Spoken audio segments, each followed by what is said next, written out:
2023 is a year of favor. That God's favor will come upon your life, will come upon your family, will come upon your situation in the mighty and the most powerful name of Jesus. The Lord bless you and keep you. Make his face shine upon you and be gracious to you. The Lord turn his face toward you and give you peace.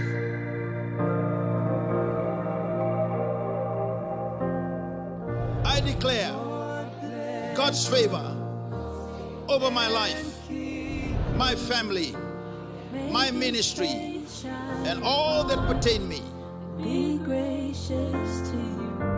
Lord turn his face toward you And give you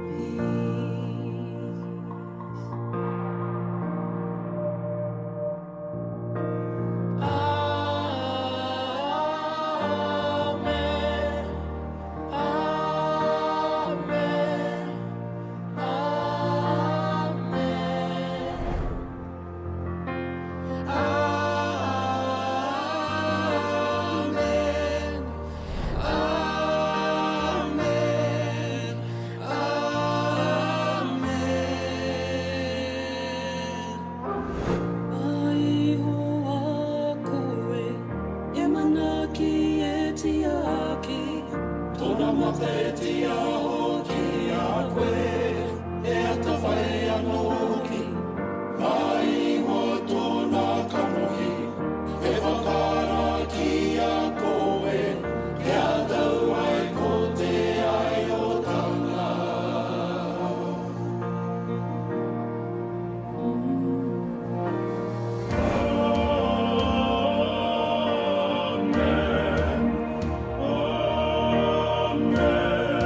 I declare that I am the Father's child. Therefore, I shall not lack any good things. His providential favor is upon my life. I stand out because I am anointed. May his favor be upon you and 1,000 generations, and your family, and your children, and their children. I am honored and chosen by my Father. Today, I shall receive special treatment and special consideration from people wherever I go, because God's exceptional favor is at work on my behalf. I will receive answers to my prayers and the prayers of others because God favors me. I declare a full restoration of everything the devil has stolen from me. I receive great favor today in Jesus' name. I give you thanks. my God, for the favor for my lifetime. I receive great favor today in Jesus' name. Amen.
Praise the Lord. Hallelujah. Nisan Rivenaka.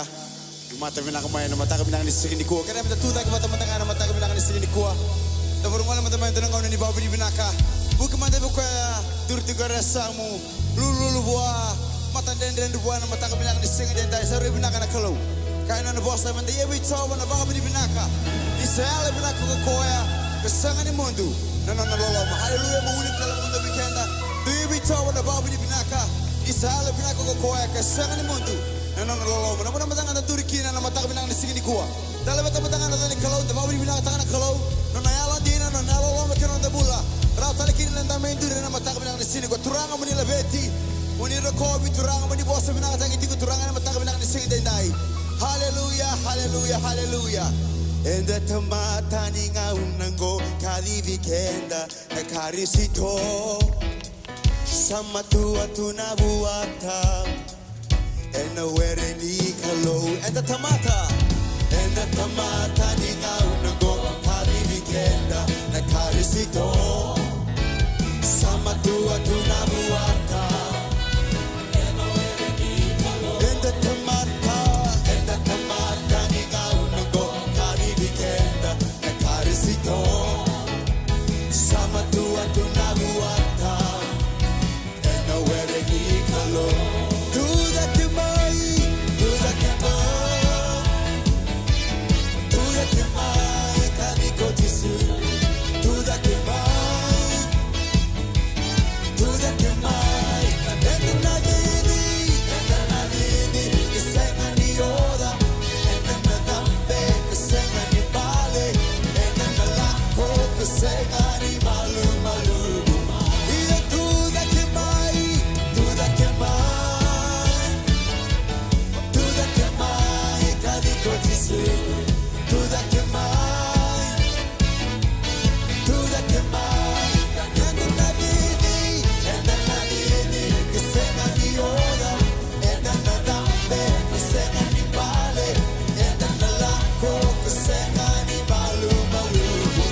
Vakadere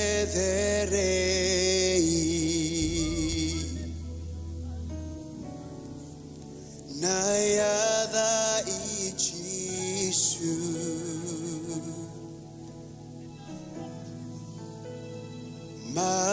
Mairokoa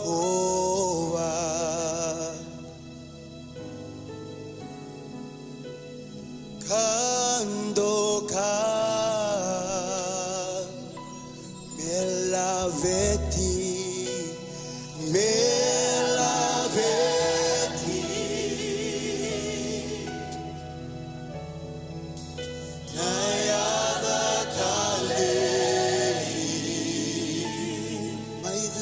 Masuta, Maiduba Masuta,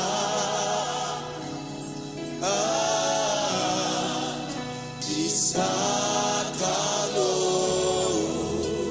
Me Vakadere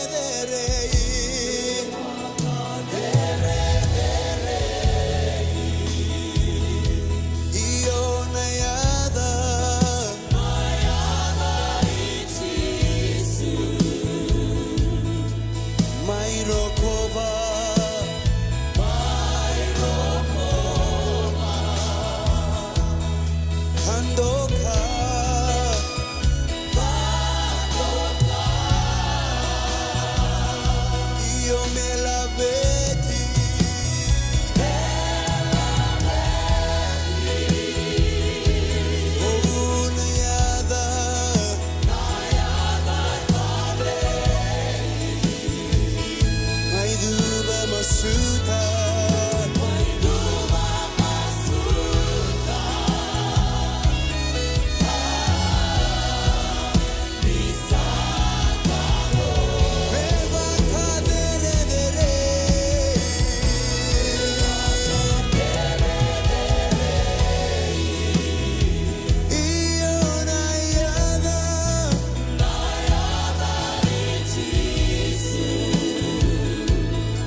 Hallelujah. Kimami baka binabinagabi kimunina no munita matay na matakan ni singe binakain dai. Kono singa kimami baka bauta me kimami dau zambe mai kina bali ni soro. Kategilu ba be kimuni, mami kau tama be kimami be kimunina ni mami zola kelinga. Tapi kata lo mami lago kai mai na matakan ni kuwa kimami mai baka tambora. Na rugu ni apa muni na kobela tai. Meke mami kabe kemuni chova sarui there we kemuni. Chova muni there meke mami lo birati onga. There na yada muni. Shanindua kemuni tau batakaya. Ena balu mani bala ni shokalo goge mami kabe kemuni turanga sabinak kanang garabi kemuni. Coba ni maroi ke mami bata ne singin dindai. Meka ko dindu mi rokobi, muni rokobi tiong hana kalau. Muni there tiong ha coba. Ena ne mami mbula tau doko.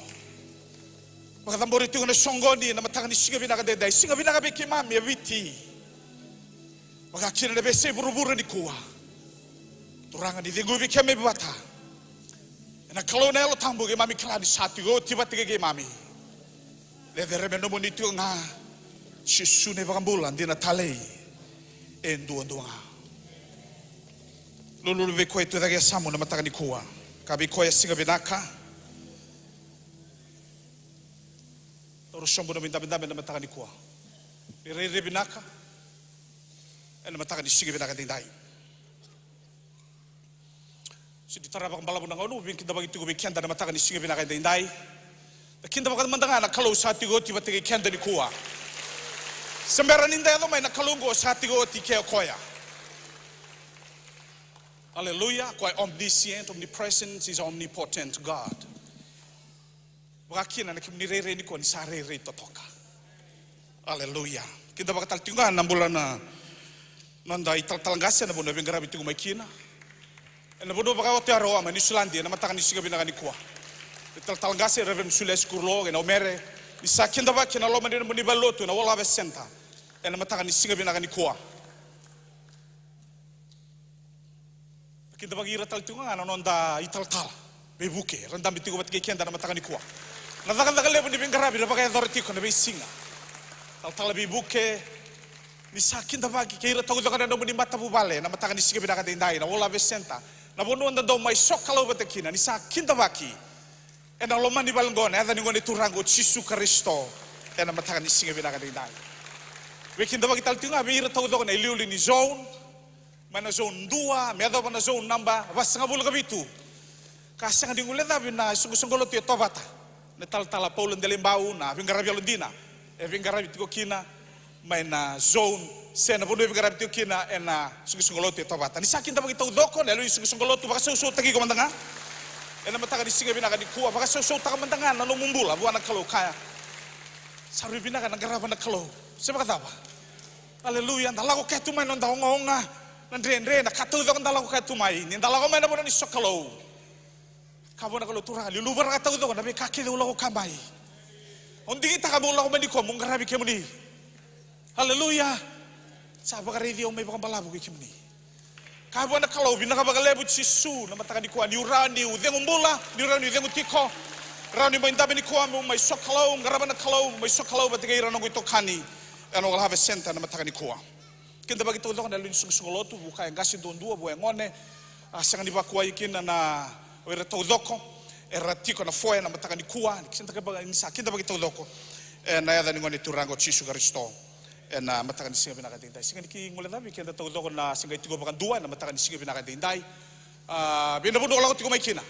Esa subara bono lebu se bina bono go ngole tiko mai kina sa kinta baki na loman ni balengo menda mai sokalo batikina. Bina ka baga lebu na dikita ka na wala have senta mo mai sokalo batiki ki mami. Na mataka ni singa binaka dindai. Bili tiko nanda bulagi au kilani sa rambai Rabai sok kalau tigo bati kianda, au nakinda baka talngan na mataka ni kuwa na bulan rombulan na beotini ro tigo ni kuwa. Nai brother Jerry Dataki bati kina marama na otina ro gole tigo mai ngilandi. Sa kinda baki tiko na rombulan baka beotini na mataka ni singe bena kande indai. Sio nigulenda babi kemuni na online tigo mai na mataka ni kuwa. Na viewers na mataka ni singe bena kande indai ni sa kinda baki. And we'll have a center na mataka ni singe bena kande indai. Na bikato zoga na baka dori tigo care. You are welcome to come and join us this service wherever you are in the parts of the world. Some parts of the world, it's morning, and some they are evening, and some they are tuning in right now. You are welcome to come and join us this service this morning at the World Harvest Center in the beautiful Fiji Island here in Fiji. Hallelujah. Also, takamandangana kalau and matakan isinge binakan dai. So ni tarabang balabu nangauna, au sa surata sartiko nanda IT merto na kota tagi tukumai na nonda irongo and nalo mani madao katumai.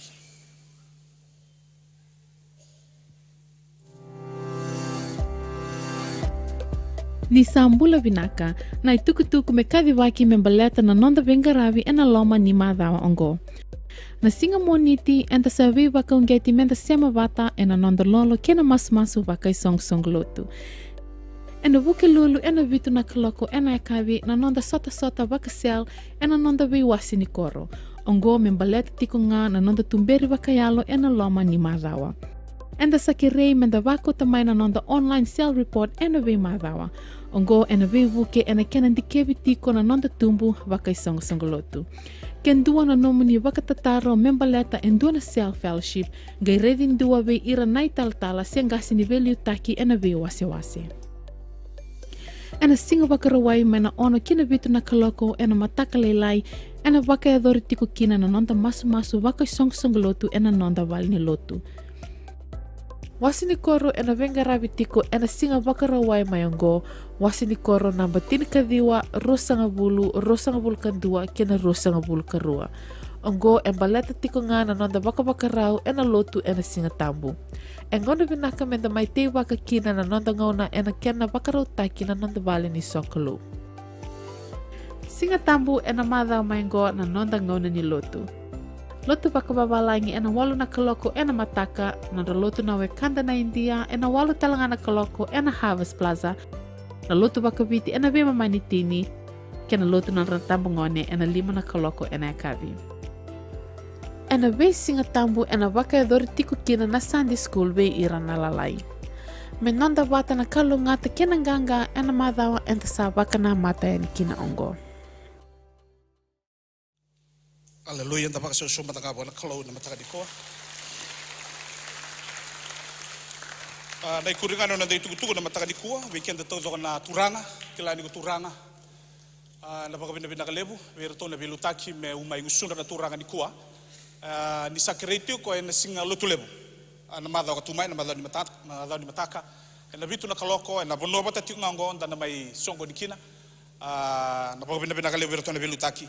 Kero ni ndaya ando tigo mai na idoni ti da baka linga tigo mai na mai sota na kabini singolo to level non de dim kala koula se gold. Praise the Lord. Wasa suman da bike minita udo na turanga. Hallelujah.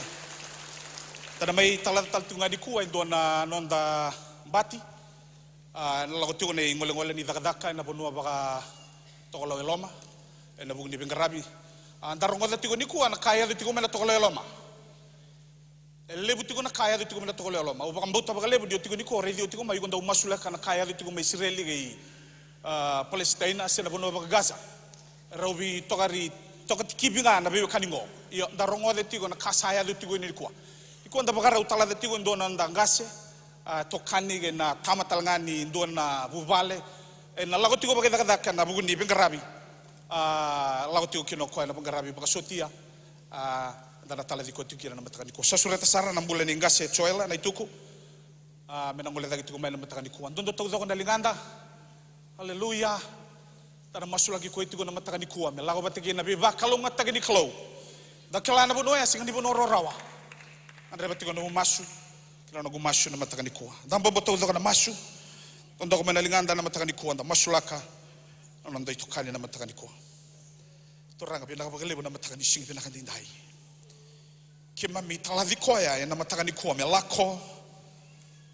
Na bi maroroy nilinga mo ni Jesu Kristo. Toranga pinakapagalibo na anraya ni nasalabatagi koya na yuku kuya. Ni na maroroy koya manalinga taudo ni kayado linga ni bakadada. Na bosa muri taudo na singa ni ado. Na lalawa taudo ni bunida buano mo ni tamata na singa dinday na singa ni ado na kaukau ni adamo ni Jesu. Turanga ni koa na loma ni walilo tungo na wala vesenta ke mami taladi koa me lawa nanganga le sume nanganga ena sangani do na kane ya do bua baga kina oira tau do na to kani baga daka oira ne mami mbati oira lako ne mami matai baru lako mera lagi ti kona bona ni bisa tu taki na bono ya ke mami sabaga mbauta baga lebu na nomni we maroroi nomni be tangomaki masula ka taltunga na bono Israeli na bono baga Palestina e Gaza sona kana ya do mai na bono retiko kina sona Rongo lalai ni katu doa ya tigo mai kia ke mami sakirena no muni be maroroi no muni be tangomaki no rambulo no muni tamatar lago tigo no de matai balu ni biti lago tigo na bono ni be sautu taki ena bono ni be ngarabi bina bagale na mataka ni sige bina kadendai ke mami satu ni ko bagai sungo tigo mami sa talaviko ni mami tokani so sefa malako ni kuwa ena kau ni kalau mi salabatigaiko na kau ni kalau ni kuwa kalau ya ni kato mondo Pag binabina katakan ni kuan ada mo ni Jesu ni bakang bulan tinatali dondo nga.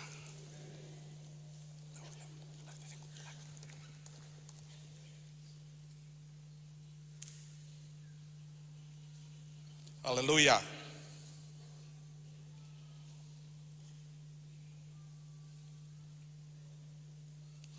Posusot ka matakan nagkalo na matakan ni kuwa.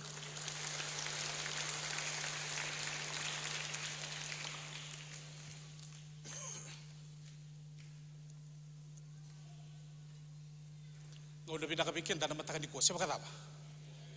Smile man tabi yaw. Haleluya. Lulu lebih kuan tabi tiga samu. Tugu lebih kuya singa pinakabikin da. Haleluya. Gosang ngau na nidaba. Ngau na nidaba. Kaya baka dua tali batagi yaw. Ngau na nidaba. Ngau na ni soli. Santa rungo da baka bunga na soli. Endau yado. Kalalai. Me ado batigo mai dikua. Anda daw rongo da tunga na soli. Sa maundo na ngauno tarongi ko na dapat na imbali ni soli veiko. Sa maundo man na ngauno kabango na dapat manda na kenaya nga biyaw na soli kau bagay adoratiko. Hallelujah. Sora saka sa nunggu ito batu na soli ka. Rongo da radio baka binakamay. So na ito ba ni tamatay tungo ito ba bilaroy. Menomu itobo na itobo Jesu Kristo. Haleluya. Dan napakaraw soli ni kuwa. O binakatiko mo kilana daba o bakaru bakador manabu ni alomo. Nangaw na tawda ko lako ni kina mo baka nadu man nakay baka to kay na soli ka.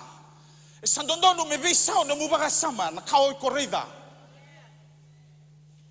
Mo baka sulumi ko na isulu Jesu Kristo. Me ko ni suli ni lotu me sama tawi ko na soli ka. Lebo na ngau na daw mosa si makay bay. Amen. Lebo na ngau na sabi dalat na katawid ko na sandaw mosa. Sa kanibakaw din tutugo na banggo daratura tutugo na banggo my freedom is my burden. So na ngau na sabi ko dabikin da ka. Rongo dio baka binaka. And at so ni tolu tinagaw na lesson ni rongo lebu bikenda. Kaya baka Peritania bating ko for God so loved the world that he gave his only begotten son that whosoever believeth in him shall not perish but have an everlasting life. Doon ka, binakata mendala ko kami na matakan, sige binakatindai. Namubakaraw may suli na may suli-suli, nandun may taray ko na kaya baka to kayo nalalomaya. Before you come to give into the offering basket, you have to be driven by what is called the love of Christ and the passion of Christ. Sa lebo to ni ko na matagal soli, sa hala ko nga mind, the soli, there's no meaning in giving. Napakaraw suli yan, nanda singani ka, nanda manrali. Because the Christ that liveth in you, the hope of glory. Amen. Na kalau baka tagi koya, itu daga kuanga. Sulian na luben na baka tagi koya. Me mai mate, me raon in dambula kinokenda. Ya butagi tukoy kan, naloloma. He gave. Sa dorong da baka sumada, God gave. Na kalundo loloma. Sulian ko na luben in dumbunga sa baka tumbura. May matio ko ay maleta na bugo di bala tayo. Olong ikin na buru-buru ngo. O via kami kin na matakan ni sige binakan tayo. Lago may sulikana. Bakaroni lomu. Di sabor lang na kalau mukilati ko na kenim balan-balan ni kao baro suli ni kuwa. May habuti ko na mbul ni kao katukai na loma. Na matakan ni sige binakan tayo. Baleta na kalungo ang dalolo mo koya. O koya soliya na no, nakabi na kaduan-dua. Men baleti ko batikiyaw na sige tinday. Ano mula ko ba na matakan ni kuwa? Napakaraw niya, alam mo na mamanda, wala ko may kina ni kuwa. Baleta ni na daw may sulika. It's a form of worship. Dala ko may nakaba na kalo, turang ang goyaw, o may suliya na ka. Ibig ka ba di? Iksan may suliya ba itatala? Saka ni may suliya ba itala? May suliya buwan na tuy-tuy, na kalaw ni ba kalaw, na turangan ni ba turanga. E na reyda ko, na kaula ko may kina. May bakata ka na marama. Suliya na rugo na ruwan na tingin ni siliba. E na matakan ni singin din dahi. Kabango na kena lesson in the rong biliga batana rong ada batana matani ko baga peretani ya batingo. As he looked up, Jesus saw the rich putting the gifts into the temple treasury. He saw a poor widow put 2 very small copper coins. I tell you the truth, he said, the poor widow has put in more than all the others. All these people gave the gifts out of their wealth. But she, out of her poverty, put it as she had to live on. Hallelujah. Ito na bakaroon niya, lalo kumikira na maramanggo. Ito na may suliya. Nakasara nga iti ko buwa. Abo kang bauta, nung usali ni ko, nakasara nga iti ko bigo, bakang bauta ginabuwa na kalaw. Baletang ko rin, nonroba na ilumo. And nonroba na biba, kalaw nga tatagi ni kalaw. Iko. Kanon roba subo no mukha bakabida na matakan ni sige binakan tayo. No, the sulika, it's an act of worship. It's an act of our service to God. No, the sulia na ka, na bakaraw ni londa. Na maramang ko nang una tarakino ko na ka singa ni rede ko ako millionaire, singa ni rede ko ako tiwa sana, singa ni rede talindo na ka. E rede ko ni tara, balete ndo na ka kauti koya. Sambula na kalawela mana. Do tali na ka sakila ko o de o chisu Kristo ina lomana. Nangauna sa taraki na soli-soli siya ni kawita ka kaya, ode sananggo, no mo soli. Sobra ka na bakaroon niya lo nang kay tarang kay suliya. Nangauna daw bi bakalong at tagin ni kalo, rungo diyo bakabinaka. Tandaw rungo da bakalebo na tigin ni bola tambugo bakaraw may soli katigo ni kuwa. God only gives seeds to the sower. Do na kau baka sa mata katigo na bidan nangauna sa hoti, no nalagalaga tigo na mga sa hoti. Ungay baka sa mata kabango. Nakalaw siya ni suliya baka bitaliya na seed bay koya na tamata. It doesn't. Na kalau sulia na seed waro bebekani batagay koya has an intimate relationship with him. And kay sulia koya na seed. Eroni ko sulika. Eroni da sulika. Tungo da na mumula so nga sa mosa. Kaya bale-bale sa ngati ko ni bebekani batagay ko batubo na kalau. Mo kilana kalau embula tigolo mo sa kaniba oda bigo na ka. Tungo siya baka binakame na matakan di ko. Nangodo ko baka may sulika kino ni kuwa. May bakalo nga tatagi ko na kalo. Mola kumain, nando na bakaroon niyalo. Baleto niyo kilala. Kalongo na bakalo nga tatagi because you always give. That God will bless you. Yan ang matakan ni singa pinakatinday. Makarutakan mo isulsolin na. Maswaraw masubatan na matakan ni kuwa. Hallelujah. Labit tatagi mo na kalong mo isulsolin na matakan ni kuwa. Alakomento na bakaroon niyalo. May kakuni baka utabi ko na sulika. Malakomay ni sa niyo kilala. Kalongo man na mo niyalo mo. Di ko maro mo isulian na mo isulsolin pinakadudua. Surat tertuna, daw tauri soli merto la kata na matakan ni sige pinakatinday. Hallelujah. Pagkatambor matangan mo soli na matakan ni kuwa. May pagkatakan na maramaya, ruangan na tingin ni silibaya. Suliyo ko man napakaroon niya, lo na pinakaduan-duwa. Nangauna may suliyo kina nakalaw pagkatagi ko may mati ko Jesu Kristo. Suliyo ko napakaroon niya, lo na pinakaduan. Alam ko may ni kuwa, baka isulit tagi ko, napakaroon niya, lo pinaka. Nangauna ko pakaroon may sulit kaki na matakan ni sige pinakatinday. Balata nangauna ko na suliyo kina, napakaroon niya, lo pinaka. Nakalaw nang gay bakalaw nga tatagi ko. Give seeds to the sower. Baleton mo robe wakani patagan ng ito rango Jesu Kristo. Kimami bakatambor rabi kimuni na soli na matakan ni singa pinakatinday. Pinakabaglebo na lugi kimami sa bambauta baglebo na bika. Kimami bakadorbat na matakan ni singa pinakatinday. Bitaray kimami na loloma ni kalumi, kauti kimami ganun doon buno, may kimami bakila. May pakalelen di kimami nambulong kataraba sa ikuan na loloma Jesu Kristo. Sa taray kay mami, nangaw na kay mami, baka raw suli kakina na matakan ko. May baka yung bala-bala kay mami. Na katini, na manrali na isinghani. Kay mami, sandal rungoda baka bunga, ni punutang ibig kay mami. Iturangan, nangaw na ni kuwa, binakata, may kay mami. Lako may nandun na baka raw ni halo. Napakaraw ni alo lo bethi alo sombo. Ke mami kila turanga ngo na kage mami na maisulia. Baleta nege mami kila na tumbu. Na bakalo ngata tege kina ni mami bislisi ni mami daga ni mami bubale. Na kato daga mami bagai authority na tamata na singin dai. Soba ni bakalo ngata tege mami na singin dai. Usa masulaga na linga ya andora dondolinga ni kuwa turanga bina kabagale ni bakalo ngata taka. Bakalo ngata kana be bubale tau doga na matanga ni singin bina kadendai. Kena be kato doga lago kamai. Soba umasulaga meranda usoli kana usoli loloma. Ya butagi tu na bagarau ni alo binaka. Kabawa sebi. On rabeyo kani batigi kemudi. Balato kemudi ngani ndo usoli ni sori kawira tamata ndo tete baki. Binaka bagale na matanga ni singin bina kadendai. Turanga kemami rabeti kemudi kemami rukobi kemudi. Bakalo ngata kana soli na matanga ni kuwa. Chisu ne bakambulan din na talay. Duondonga.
Nabasau, Bossa Nicolò e na tunde i tunga. Dona basso te kena matsere e na singa ni kua e na buku na rabilu taki tiko. Emeni. Nanda buna uni kua e tiko manda na ultanga. Te kila tiko ni vida na bulango anda tara tiko na leso ni bale sialo. E tara tiko na bale buna madhiwa se rosa bulkawalu.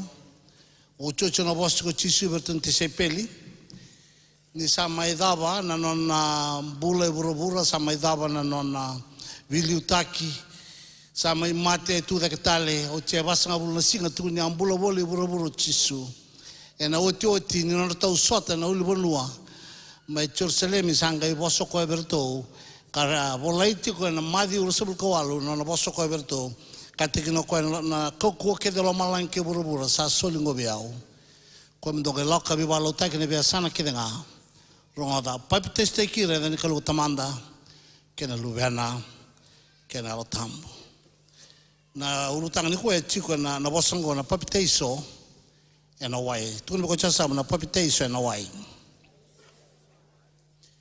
endo na bosa da buto chisu ni santa tamata bagambulai ronga da binaka endondonu mo papiteiso tu ko chasa mo endondonu mo papiteiso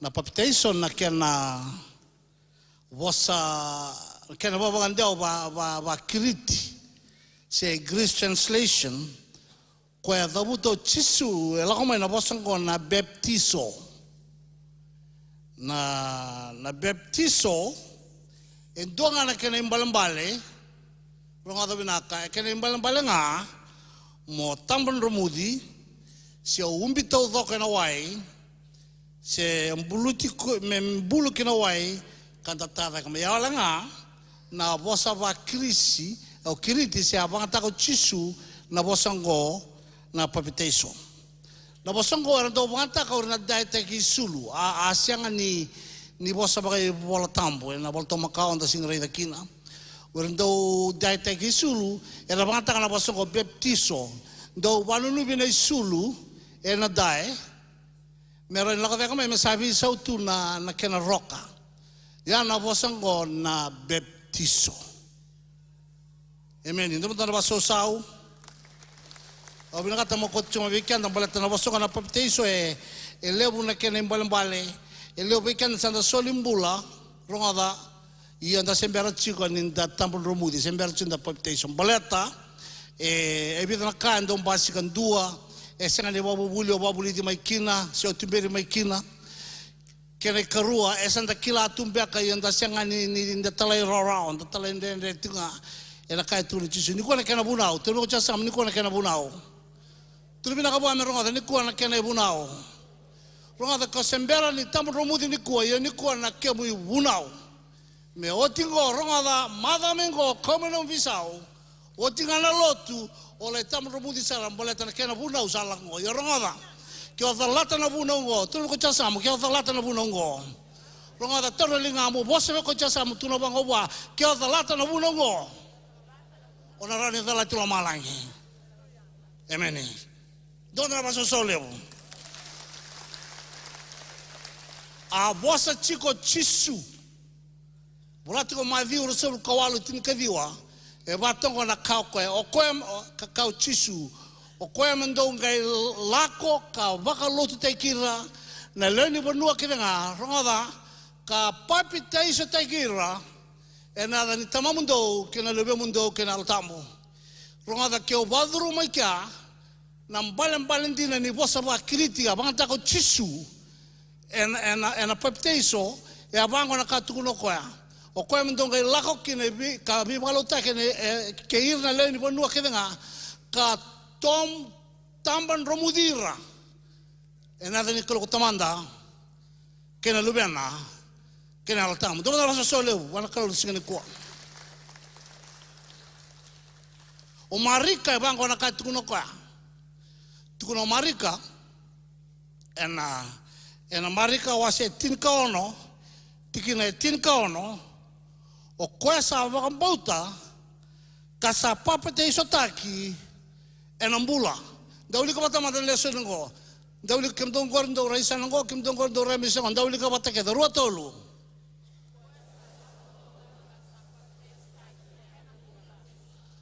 Tuman na sa solo bana kalu. Amen. No biso ta kana bosan ko baptizo mo biteki na balambal ni bosa va kritia da buto chisu. E na batong ko na kene balambal bola marika. O kwesa mo bauta kasa tamun romudi na ne ko tamana kene lubiana kene altambu. Enam bulang. Ko esa ni kau tukuna. Ko na kai tukuna chisu. Ko na kai tukuna bola tambu. Roda kesa kanga tukuna bola tambu ronga sa tukuna na kalo. Balata na bosa ngani kalo tukuna bola tambu. Kena balambale me matata chuo bekana kuna tau tsuna bunongo na kini bosa ala buto chisu. Tola kambimbi dodonu menda papte sikina matai me mate na kaukaua ni walwala. Dubana baso solewu. Me mate na kaukaua ni walwala kene karua me mate na yau ena nandambula kene katolu me mate kina na mbula makawa na tamata makawa tulu jasa na tamata makawa ni kuwa na tarachu kina na tamata makawa duma na baso sao rongada binaka ko sembera ni tamar romudi chuni kuwa sembula binaka sa tunga na tamata makawa tulu ko jasa me rongada sembula binaka sa tunga na tamata makawa o charanganda bitalo tsunga bango basika mai ngusum na baso yau iliu yau na yau o yau sangai ke ngoro yau simala ya na tamata makao ronga me mbulu me kuni mbula chiko na balangano mata bubale na balanga iko na balangano mutavaka emeni me mate kambulu na tamata makao taro na dava enda poepiteso kina taro leu matai ngwana iboka role chisu ndale chiko na mai uru sebul kawalu ngwana bosa na chisu aturo chisu ndala kon dale ibalo tai santa ta kapo choni ibalo tai ki ndumanda wa emeni anga tulo ko wer sala bakam bulai wer sa ngami chisu mera papitaiso mera tamon romudi mera nunu ndumanda na baso solevo Rongada kyo chiko ni kuwa o sembera chiko ni tamon romudi ngwana no mulesoni emeni membulu na tamata makawa ena ya chiki na sawili ko chiana na bosa ni madhi wase rosul kawal tin kadiwa kene karua ni endusia ni sabina kana nonda bakutilo alom rongada diko sabu kan donuya mo papiteiso mo bakan nubi kena bale sabina kana batilo aloma kena bale sabina kana batilo da kaba binaka rongada singi binaka na mata nikalo turun ko chasa binaka na mata nikalo emeni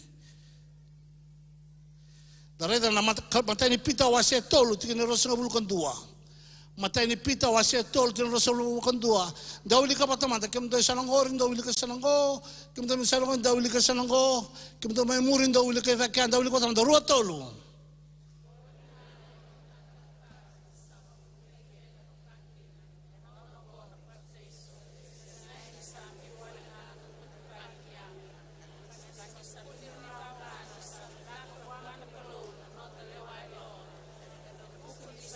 Sau. Rongada nanda baka nunu biasa tu kuli mentala Sicily me kautelinga lang dukai sau. Rongada tu na chikubango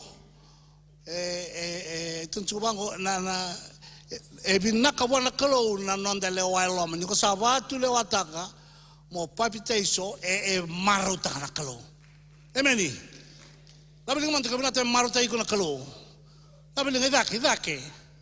Emeni. Kena balambale enda bina kata kere juga ngona kena ngoni sala bakai bola tampon kene katolu bakata kila taki kenda ke chisu me sanda nei chisu kembala kenta kitora kabichi ko ronga sabi so no mujesi sasa non dara chiko na jesi ni ko on don dara chiko jesi me na koro o sandara jesine chisu ronga da ba chua mo ronyo siama mo kilai monrau kune wata ke chisu ndo mandala baso solevo ni santa papita iso o sabi na kata sartunga monrau kune wata ke chisu and the papita iso men da muri chisu e tu na chico na Roma wa se ono tikina e tolu ke na ba do sa siang beka ni kila ko ikenda kevenga sa papita iso be chisu Kristo enda sa papiteso kina nona mate o koe enda sa mbulu batakaya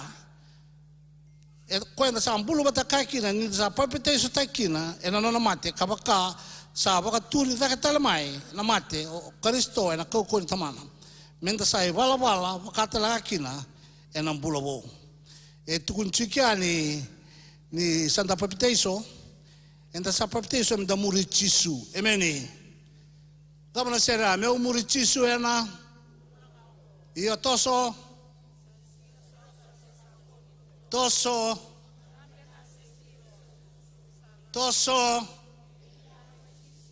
mana kena koros toso io toso dia bina ba bola ngate ve ki mu ve kan tan sini ko amen ye yo ro anda kala na tuna sera me muri chisu e nam bola ngaongo senda bina kata ke da mai muri na mai lotu sini ko amen da muri chisu dambo chisu nda dambe siro chisu e dava ke sa nuno chisu o kanda do na raso so bana kalo sao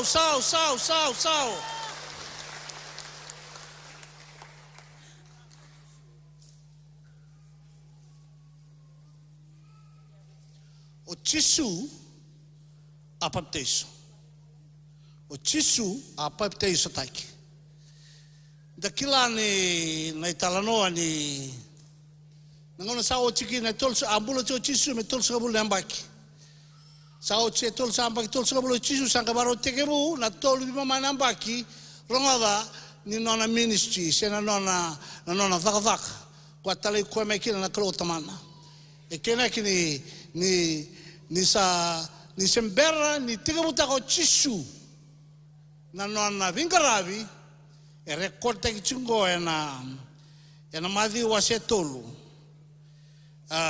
mana chin ka ono kile chin ka vitu ikene kila kono ko rosote ke choni nanda we baptistaki pedi ko choni ka tuno choni me baptiste ko chisu nge bango chisu be chon changa mo ka banga matungo na itabe ka dibikina kena ke banu nu bo chisu nge volati ngo o madhiu na wase tin ka ono ni tikina ngo e wachingo na madhiu tolu tin ka ono kena tin ka vitu ndawili ka batamanda ruo tolu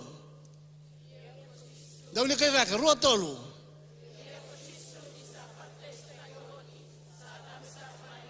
toso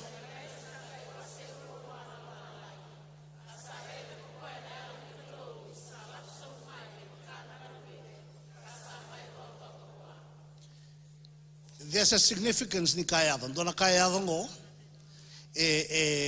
unga wande mo sia chubi kan ni kuwa tunsu na chirbola ni sa papiteiso chisu ni sa tambon mudio chisu se ni sa nuno chisu sa dhambe sara mo iwai kan mo bala ka dhambe mo iwai ya da baya tu ko chasa mo ka dhambe mo iwai anu tu no me roda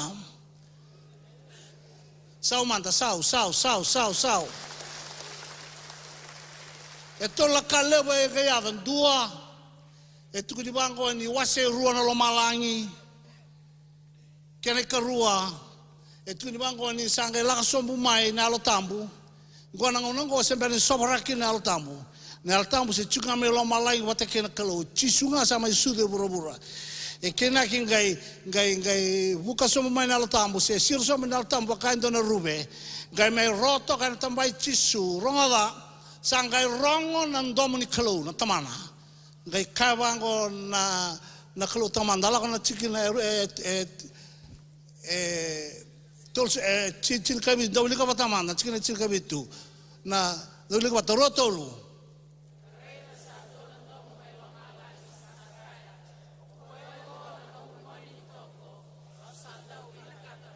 Dawili katale rotolu.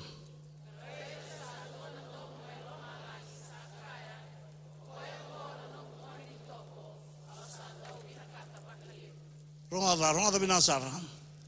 Gua na matay ni ngauna me rongo kina ng domini kalo. Me bato kanyo chisu na lubiana na nanongon ni toko. Nangone kuna teki chukun chisu sa nga banto ni rongo ng domini kalo. Kuna teki chisu orang basi kami ng losi. May kaya o bosa ng losi basi kami meri tuna wani na kuna teki nanongon tangane. Bangko meri na roba babiyaw ni si meri ko chuba teki nanongon tangane.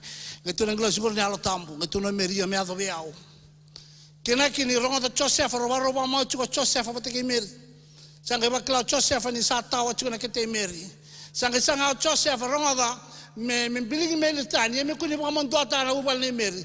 Me sanga ko endona ka me sanga me fika taka chuko ko na sabi mo ka be meri. Sa bato nga na fika. Sa ambasi ka may na fika ni kalo. Wasa chuko na nglos me Joseph ka bango. Joseph to rimeri mo timu. E tiko wando ngone. Ngone ngore ngon tangale. Isa sudo na bato kanada na chisu mbra to kana bomble na tamata mena rewa bala senga don ron dom nikalo kimno ba koso ngai basi ka ngai ken dom nikalo doka wasi abe kan tani ko e ba tsingo o chisu na sudo boroboro na bulu chigo boroboro he was both human and divine nangaw na sa papitation kina sangai ikia sangai may bulutika na humanity Sanga imbasi kana na divinity. Matoko ya bulay buru-buru ko, sudi buru-buru ko ya lumini kalo. Nangaw na sama imbulu kina, tulong katarasyon kana lesson niya, ngon sa papitation no chisu. Sanga imbasi kana divinity, the Son of God. Tulong sa nga nakalungore na lubeng ko. Nungon ni toko.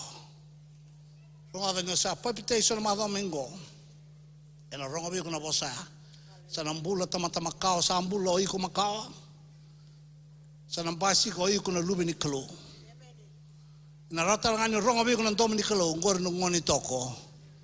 O kuya usanda hobi nakata. Doon na basa sa uleo.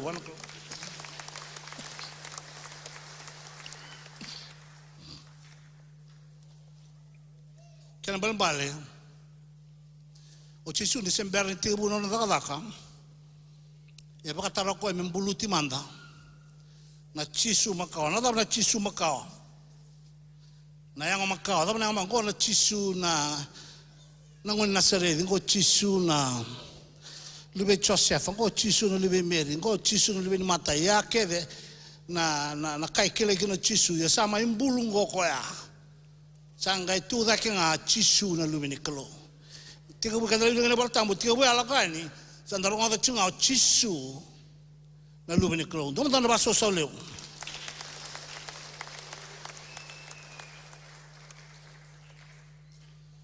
Nadaba na buna papitation na chisu.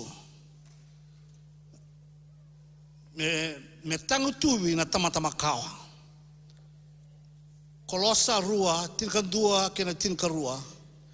E tal na tachuna na kolosa ronga da nyo sambulu.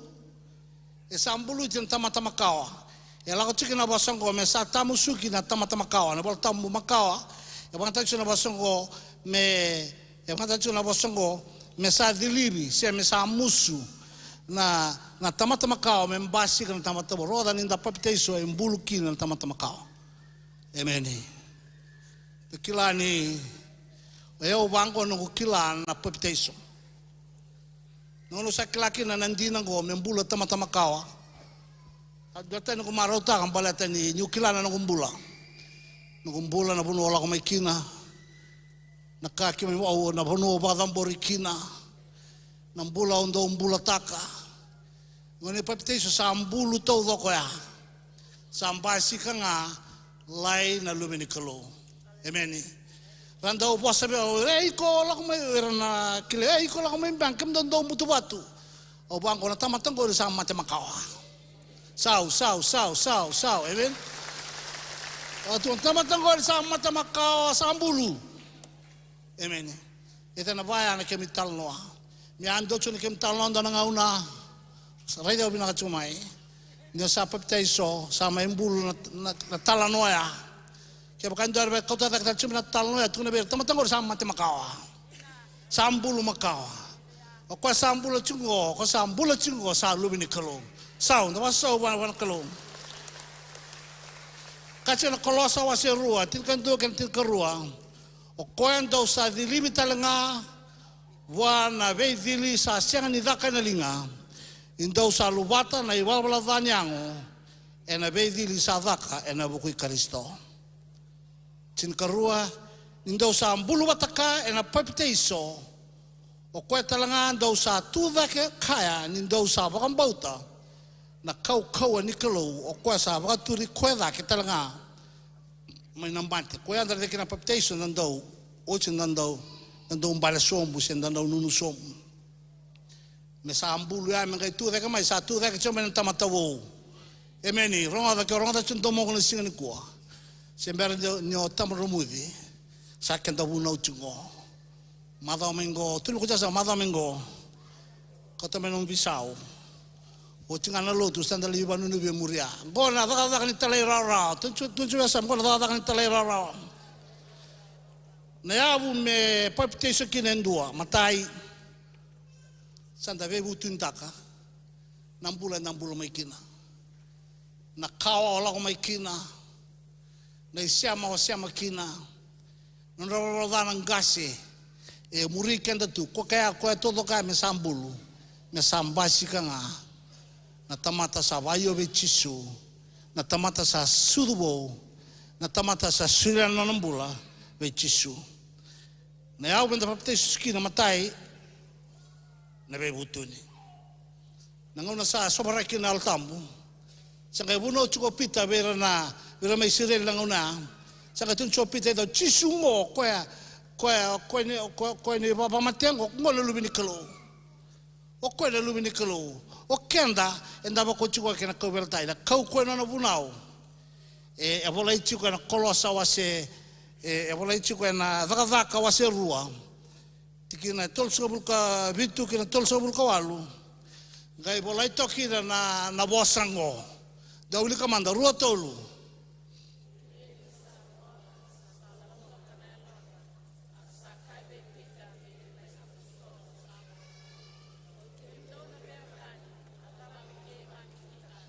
na kau ni bunau na ipitango e vakasa rangana lonra karkai be pita na dami kim takawa sangai tuno pita e na tol sa bul kawalu dawili ka bata rua tolu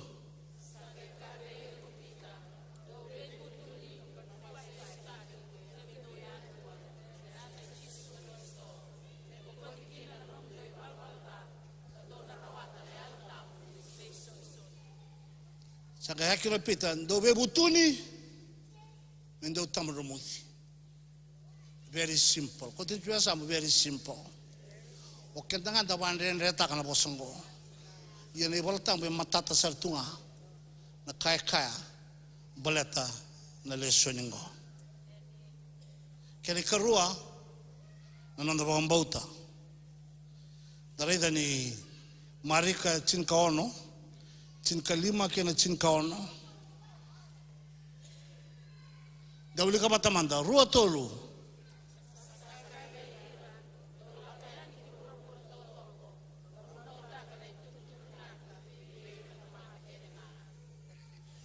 Cinka ono.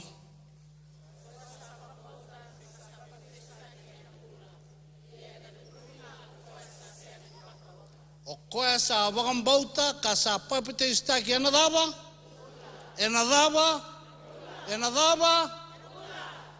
ia enadun rubing au koe sa sianga ni wakam bauta ronga ni puno chika ni kua ni busweti au kia baka ni rarawa tiko mai baka udhun tiko mai na nungu puno usuni kua batambia kana na tumbere mai kina batambia kana klaba i bola tambo i tiko veiko busweti au au san sera ngabe ko na bosni kalo kati bang o ko nga sa wakam bauta papita iso enambula ia na dun rubi nga ko ya sa senga di wakam bauta sanu ko masu be kanta ni ko menda wakam bauta emeni da wakam bauta mandanga ni ko sa ndomo ni kalo da wakam bauta mandanga ni ko na ndomo ni kalo be kanda Kembali ke chico ni kuah, sembero chico ni baptizo, ni wanu nubi.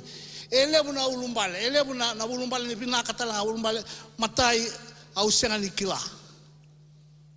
Kene karua, senga ni utumberi mai na wabu bulingori. Kene kato lorto ni tongkasa kita using do wangori. Kene kaba na matolo tolo kamikina senga ni wambau tangori. Donu kedea, emeni. Yauna sera ngabikian na kaya nakalo. Nakanga kaya na nona bosa ngoi sing tubutuba ni matalo tungo ona tubutuba ngani bosa ni kalau kanda baka muria tikno kenda ya kati no bango o koya sa baka mbauta ka papta iso na laba da kena bata kena manda bula rei biasa mu turbo ko jasa mu mombula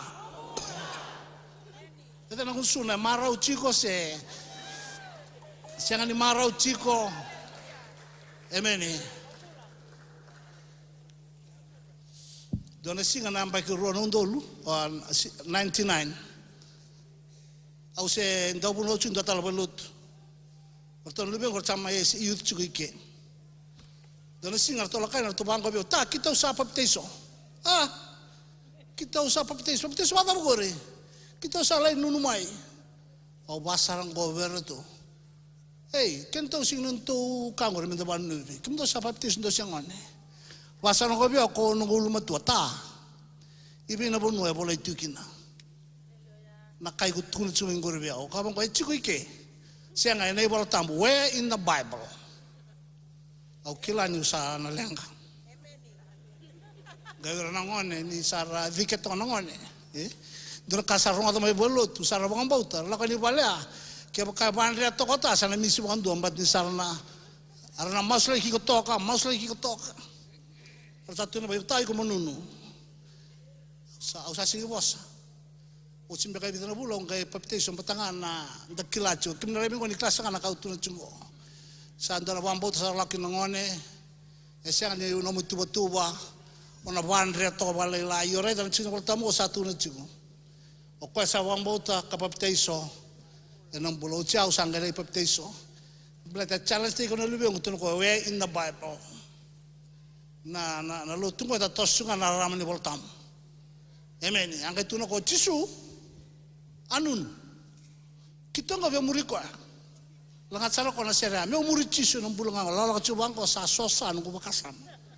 Sau.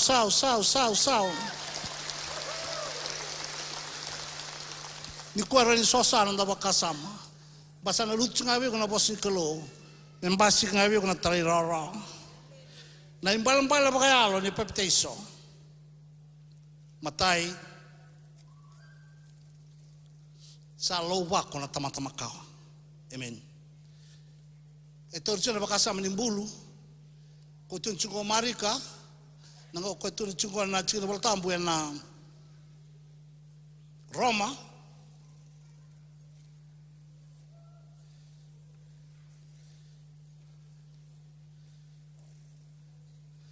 Ena Roma se ono kinawalu. Mentang kaya wili ka bata, isati ka, anda wili ka sari dake, me morongoda bina ka sa, rongoda ko endami chika sa, anda wili ka bata, ruo tolu.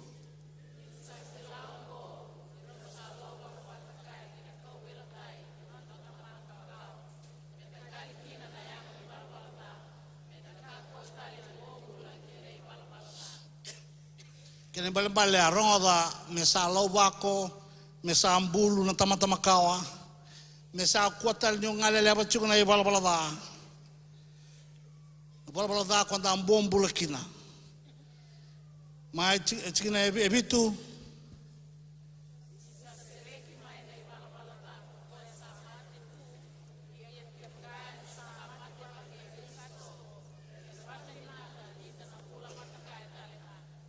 Saraida ina bacukan, amen.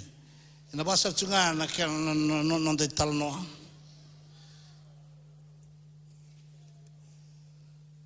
Enda sa mate ni santa papite enda santa bulu bata ki koya. Uja santa tudake talamai na mate da bata karta ki juga enda papite so na wai na bulu wai me sa bulu kina. Mentam bulu tibata ke Jisu. Roma wase ono tikineva. Roma wase ono tikineva. Ndawili kabata rotolu.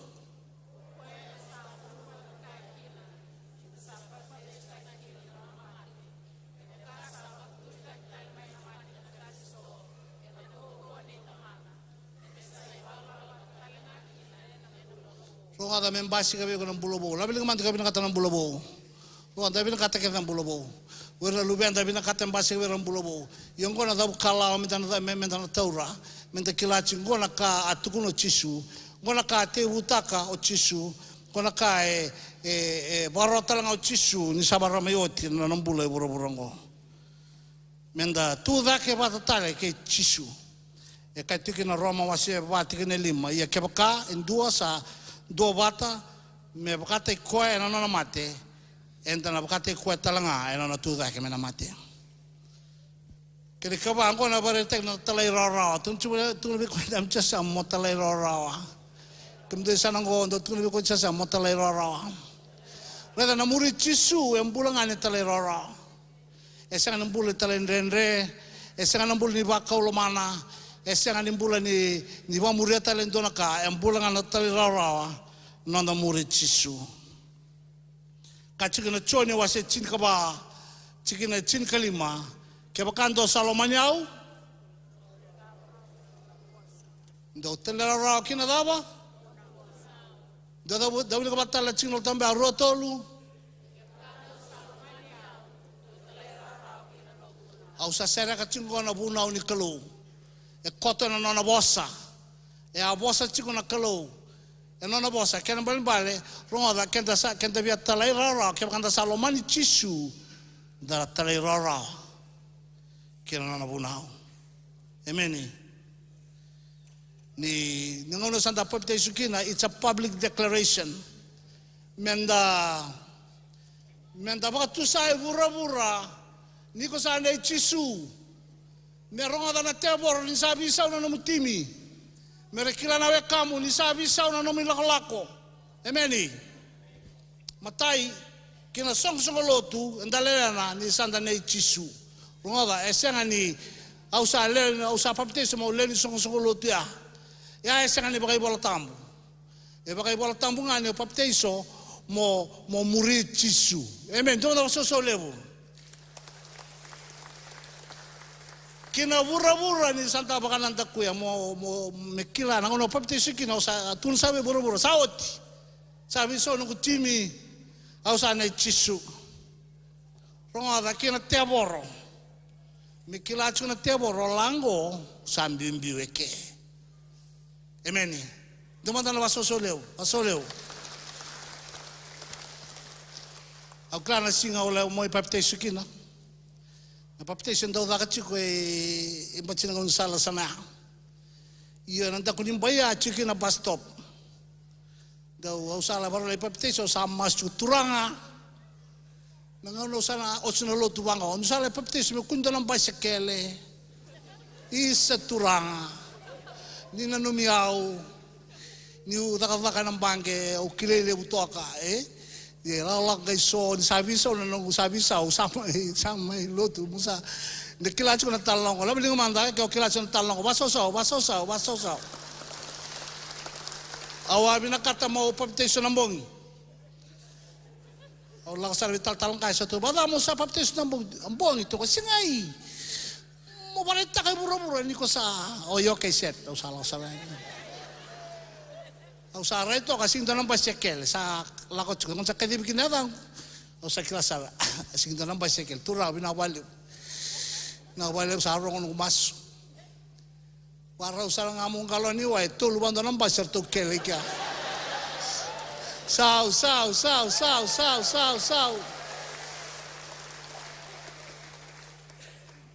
gay chuko nang basya wira sa ngarakileo kim bulibata kasi pera kina Facebook Ketu na Facebook tambang kelaka daw bura-bura. Tareal be say. Au sa do butunga. Era ni kem tal no dal tunga. Amen. Yore da na kenen balambale men da papte so ani tumba. Matai men da tukun kina song lotu. Ninda salewena. Menta tukuna ke ura sana bandanta kuya na mbula makawa. Menta tukuna kina teboro sao cheke oiko. Amen. Então botar na sua leva na clo. Disanda papiteiso e bang tenga ki na bosango. Tukotro chisu do papiteste ki rada ni tamamundo que no luwe mundo que ne volta mode tu na bosa. Ode tu na bosa. Tu no kochasam tu no chisu. Tu no ba meronga tu no chisu. Inda papiteiso e na den tamamundo que no luwe mundo que no tam. Ele utale na kena be matangali satu nangonango iongonga na kai tukuna na BIBLE a bola a tukuno chisu nindo sa papiteiso mendo papiteiso nga kalau tamanda kena lubianda kena tam kena tali rarang ika amen.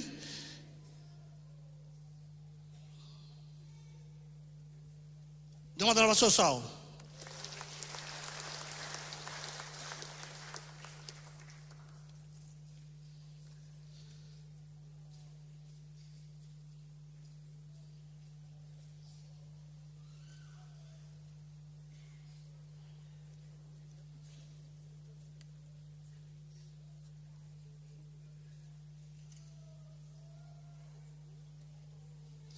na voz no bangai que na papiteiso koya o papiteiso na den kalau tamanda que no lubiana que na tam dua na no matanggal ndami tongo ko no turangan nang gerandam ko ndami tongo kuna dana ko pedeli ko papiteiso na bulan baka sao che bulan ya sala indur to ko waya na kita ndam damu sa to bulan ling balabu sangai kadi binagana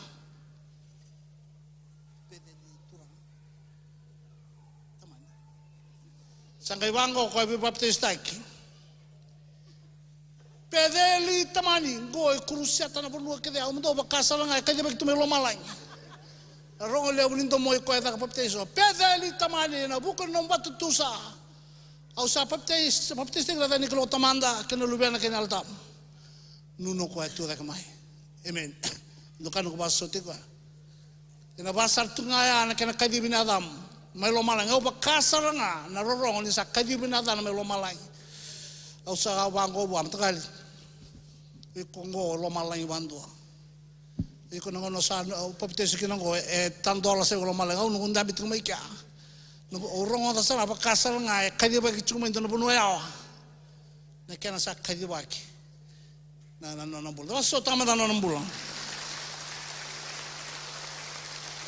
puno sa may adobatiko na bisa usamay sa may adobo na luban ulmo tuan dami to kasana na sana papiteiso ni kuwa dama da baso tigro na bitaman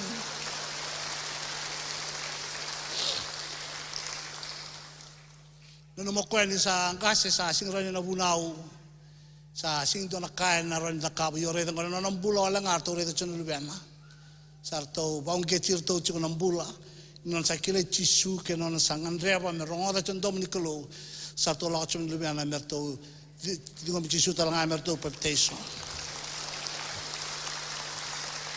Rada ba tu ana non dambula so na ka ndo sanga chon mai bale me binaka merto binaka na lubemu me binaka me non robuli se binaka na be ka ngan rabatiko liu mantanga iko talai rara mantanga na bos nikolo enang kai muri mai na be ka kede entangan rabatiko amen do solo baba na kalo ene bola tambo e tal no tai chiki na wera keda na papiteiso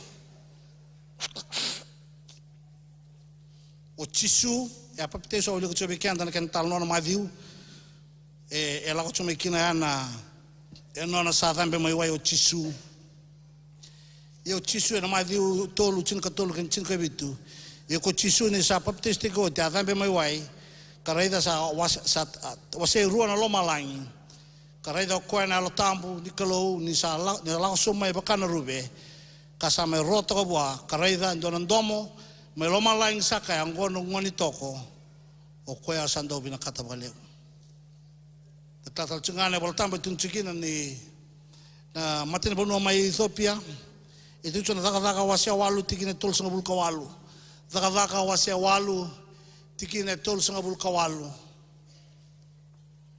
Kata kawalu tiki na tol sanga bul kawalu. E batungo sangai kaya koya mau tu bukan dua manda nang ginggi ni turanga. Era usala ko sombro rua kiwai ko Filipe kena mati wanua asa papitaiso taki koya. Amen. Kena kental noa niya bonto chunga nang ginggi na mati wanua rosote Filipe leta sarao koya ne wili ka chunga na mati wanua na bola isia na profita. Sala ko chuma kena bakasa mani papitaiso me banunu sangare te sala ko na wai basa ngo ko be Filipe na wai. Sara ni ululu ke. Arida e watu ya na tale rara. Mula da ko na tutu, mula da ko tutu, baka matentu, baka matai walu. Na te bia tale rara na kai tu na chisu. O Paula e declara que ne wal tambu. Ni ochi na sota e na ngon sala. Mai tamasiko. Tu na daka wa se viwa. Tigine tin kawalu.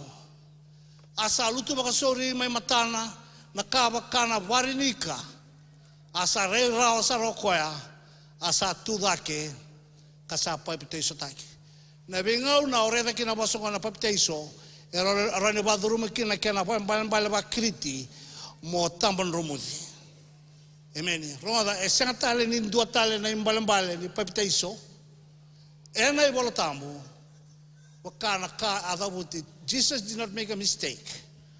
Metun choko na basonga papiteiso me wanu mo choko men dua tale na ka papiteiso na kena baswa kriti abanga taki mo tambon romudi me umbi ena wai. Amen. Ndio ndio wasoso leo bwana kalo. Ena ngono sa bu no tikino pita na sing ni pentiko kena kini al vokai na lonra ora tiko e kiana nona bunau e kena ene voltambu ranga tarongi pita na dame kim dakava tu no pita ndo bambauta ndo bebu tuni mendo tamromudi kena kini tolu bando non dolu ene singoya era bambauta era papiteso domanda la sole buona klo na voltambu tu tal tunga na vale ne kolnio ena daka wase tini rosnga bul kaba kena basanga bul kawalu rosnga bul kaba kena basanga bul kawalu dawili ka batamanda kem doi sanangon dawili ke ni kuni mo de sambala busun ko no sakla amen kem de sanangon do reme ken dawili ka bata rotolu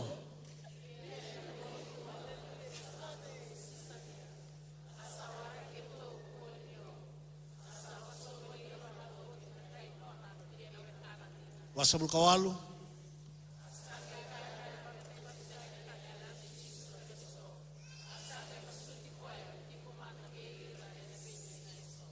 artau sabang bau tangango artau sinani ciu ngorto na kay matan tutani sara bagam bau tanga sara papitesa e batu ana keni rara kango lalakan talai rara tun ko chasa mo lalakan talai rara amen. Ora tamata bauta mai Samaria, boleh cuma kata wasia walu, tikine tin karua, walu tin karua, anda uli kapata manda rua tolu.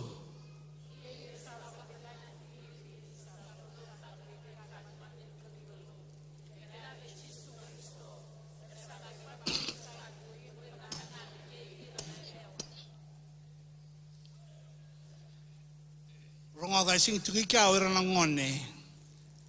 Juga kita awir apa? But a qualifying statement itu cuma marika awir saba kan bauta merah kapanu nubi. Sare awir nangone singira ni rado apa napatengin ni merah kan bauta. Gua dapat tesu kan tangane kelangan leo. Kemudian bahkan apa koso. Sama ida baki ana bunau yandare da tunga na ikau ni bikau tu na tuni kwa o chisu ni sembera ni tigabuna non daka na papiteste ko chuni membulu na tamata makawa membulu na tamata bagayango membasi kanga na lubeni kalo O che tolu mana amba ke baro mai dava. Nona bitum ber chico chisu me sabaro guarda que lo malang sangai chico nona vosso coverto sepeli mai di oro sel kawal. O koe anunu sangai tuno koe verto sepeli reda. Au sabaro la da ke ngono ucho sinu ko vosso bekim do lako. Do le bono tanto tu bina kana besa na kitanga. Wer sa rongoda rabang bauta. Do tam rumudi re na den kilo tamanda. Kena lubiana kena tam kena balbale na cycle ni papitaiso. Ate ube chisu o koia atam rumudi. Sa mai dava no che tol namba ke baro me la da ke ta tona ke ton te se pelo koia. Rongoda kuni bang bauta wala nga kuni ba iyo wala nga be chisu. Mo tam rumudi talanga na den kilo tamanda. Kena lubiana kena altam. Kilo ton matsere me tolong mai. Au kilani ndo ndama so lewa na kalo.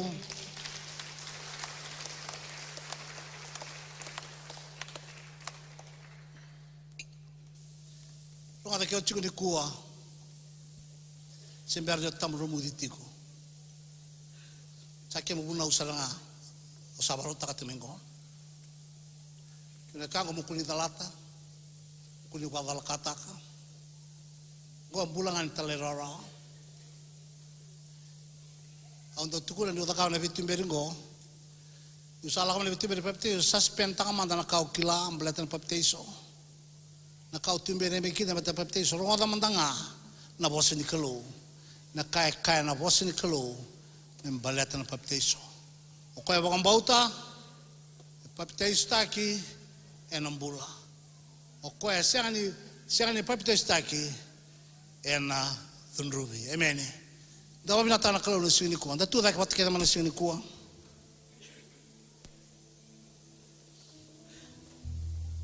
Au sama suti kian, au sama tomo cini kalau bekian tana nasi ni kuah.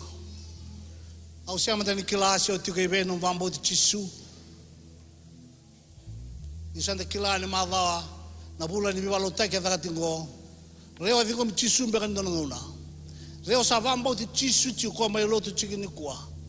Ena kai tau dhoka na wambo ti chisungori ke baka wakatara mo talaira rawalanga mo papiteiso na nombula membula tama kawa membasi kan tama tabo sana kumasungo weekenda madamengo ke otiko sembernio papiteiso sembernio tamromudi au sreti kota menom visau na ocha na lotungo talai sota muri ena mara utaka sarana kalau membula tama kawa membasika tama tabo ndo mata na sere seni badadamo sere ngome sabadambur darche ke nombula badambur son nombula ke na sini kuah bula langan talai rara mina rangan da talai rara na mata kalau ngona kai kana ibol tambu ndo ngami da talai rara ena kai kaya na ibol tambu au damboriau ongo nanongu duranga chisu meu nomuni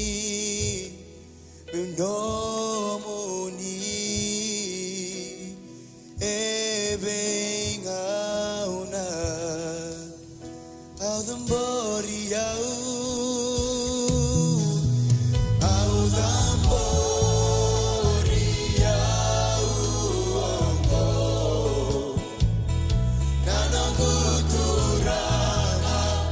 Duranga chisu,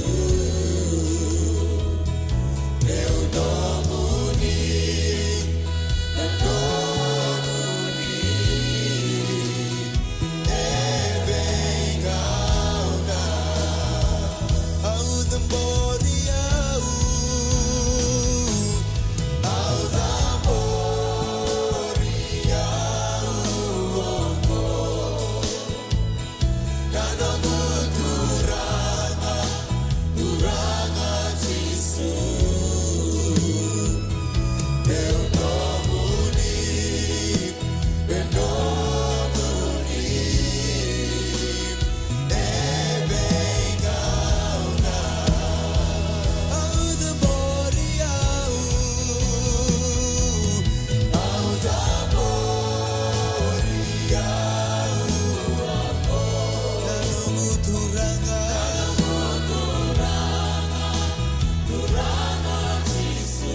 Semeriti nanda songgol ke bakati ko ni kuah.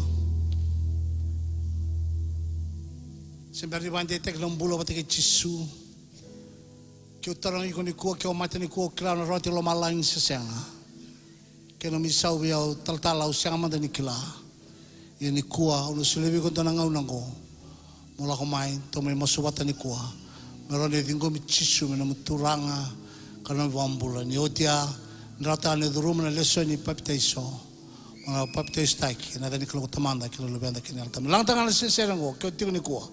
Sembera ni nasanango kimdo na chusan may daki ke bakai. O semberi bande ita kali ke bakai mate ni kuah roti lo malang siang ke bakai nomison tar tal siang dan madala. Au sureti ni kuah malak mai. Kemudian cuma mai muri sanango. Lang na serango ambitra buno ti kinongori. Lak somai. Tamai maswata ni kuah. Mo dingo mi Jisu me na muturang kana wambula. Au kaya iyo Mai, tolong mai. Iyo Turanga Beubesa Au kaya iyo Iyo Ngadeva Beubesa Au kaya iyo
Masu, ono tabuta na masu ni visureti, ke o tiko no tikina o manduan la somai, o murio na masu, ono tabuta ke na masu go turanga Jisu, o sangan revi ke muni, o sandolawa na katu menangumbula, sureti ke muni, na menangu turanga, kanongo ibombula, binawa lewu, numi samato tena kau belatai, ena buku nongo iwal balada.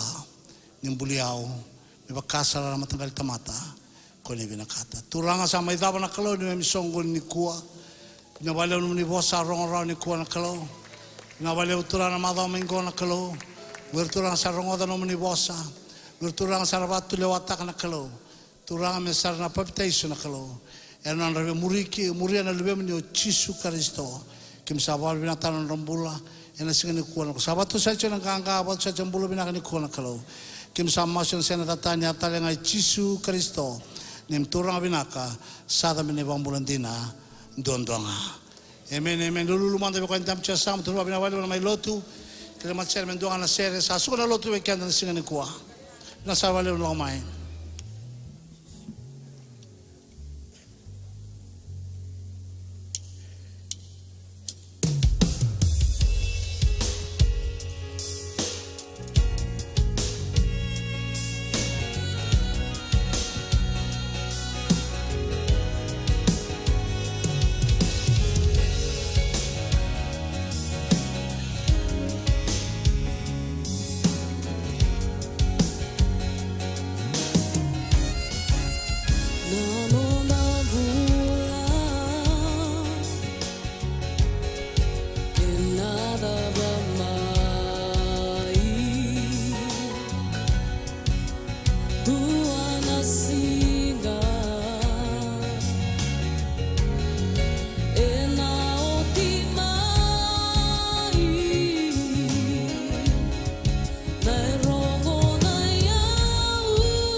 So